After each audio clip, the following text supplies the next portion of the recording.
سلام حبايبي، ان شاء الله تكونوا بخير وفي احسن الاحوال يا ربي. اليوم ان شاء الله الفيديو ديالنا مختلف، غنشارك معكم روتيني ديال العيد كيفاش داز. فخليكم معايا مع الفيديو، فرجه ممتعه. اول حاجه مني فقط وجدت شويه المسمن. كما كتشوفوا درت شويه الفرش وشويه ديال الحرج وعجنتهم. صافي هنا العجينه ديالي مني تعجنات مزيان وخليتها تدلكات. غنوجد شويه ديال البغرير. البغرير راه انا اصلا فايته مبارطاجيه معكم في قناتي، غنخلي لكم الرابط ديالو هنا الفوق.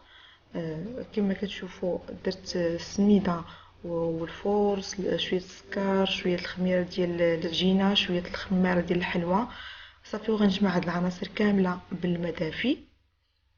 هاد العناصر كامله غادي نجمعها بثلاثه الكيسان ديال الماء دافي. غادي نخلطهم مزيان حتى كيتجانسوا. غندوزهم في المولينكس.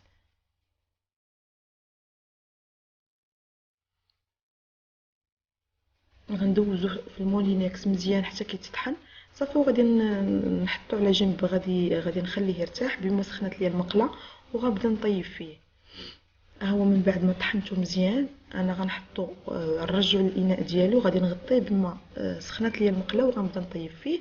فهاد الاثناء غادي نمر باش نبدا نقرص في المسمن. من بعد ما ترخفات لينا العجينه انا قسمت كويرات على هذا الشكل، وغادي نبدا نحاول نبسط كل كره مزيان وندهنها بشويه الزبده ونرش عليها شويه السميده رقيقه كما كتشوفوا. وغادي ندير وحده في قلب وحده.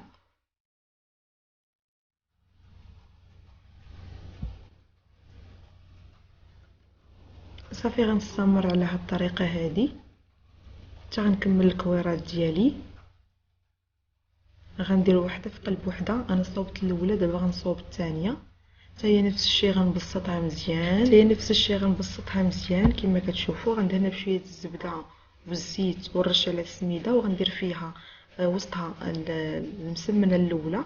صافي ومن بعد غادي نقرصهم وغنطيبهم في المقله عادي.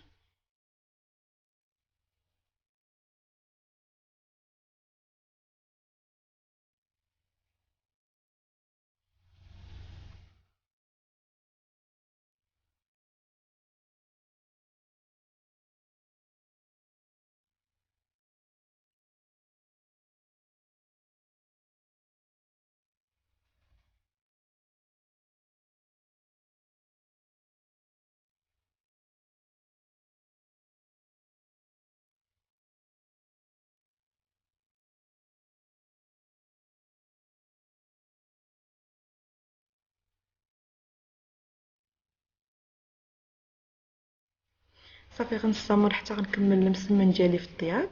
في هذا الاثناء غادي نسخن المقله ديال البغرير وغنبدا نطيب البغرير. صدقوني هذا البغرير كيجي ناجح 100%.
نشحرها فوق البوطه حتى كتشرب العطريه مع الخضره، وغنروي عليها وغنسد على الكوكوط وغنخليها واحد 10 ديال الدقائق كطيب على عافيه مهيله حتى كنحسوا بان الخضره ديالنا طابت وشربت الماء ديالها، ونطفيو عليها.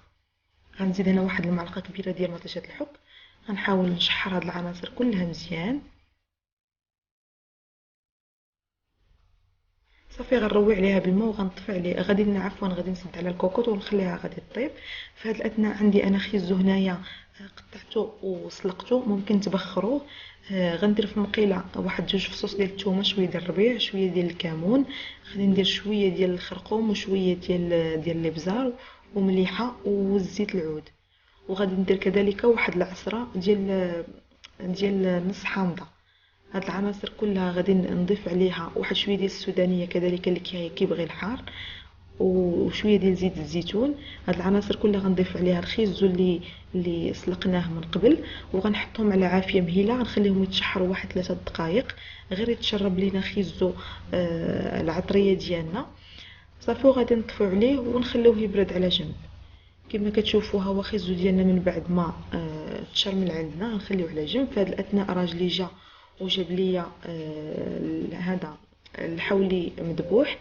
كما كتشوفوا ها هي الكبده والريه والقلب ديالو. هنا الكرشه غادي نعاودها في الغسيل. انا الصراحه كيجيني كلشي مغسول مقاد، غير كنعاود في الغسيل، ماشي بحال المغرب كتبقاي مضربه مع كلشي. هنايا غادي نحاول نغسل الكرشه ديالي وغنكرطها معكم هنايا.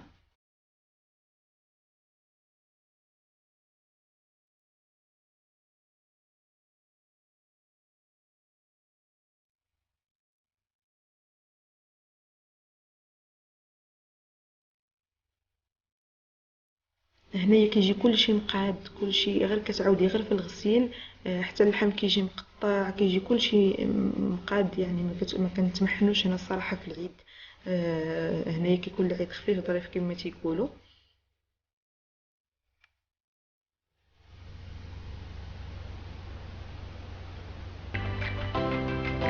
هذا هو اللحم ديالنا من بعد ما جابو. انا حاولت نفرشو هنايا فوق لا طابله مونجي باش ينشف لينا، عاد نديروه في البلاستيكات ونحطوه في المجمد. هما كتشوفوا الكتوفه والفخاد والعنقره كلشي تقريبا تقطع وتقاد على هذا الشكل هذا.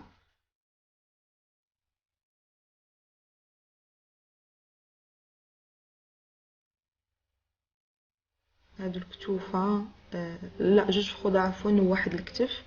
هنايا الكوتليت مقطع، هنا اللحم عادي مقطع، هنا العنقره باش نديرو ان شاء الله المروزيه وغنشارك معكم الوصفه ديالها.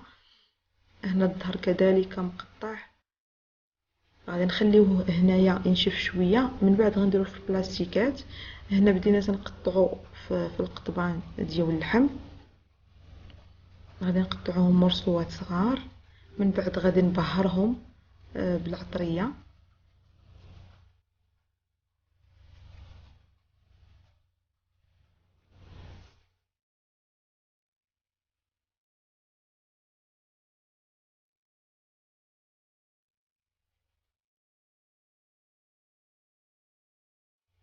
صافي من بعد ما قطعنا اللحم ديالنا غادي نبهروه وغادي نعمروه في القضبان وغادي نشويه على الطريقه هذه.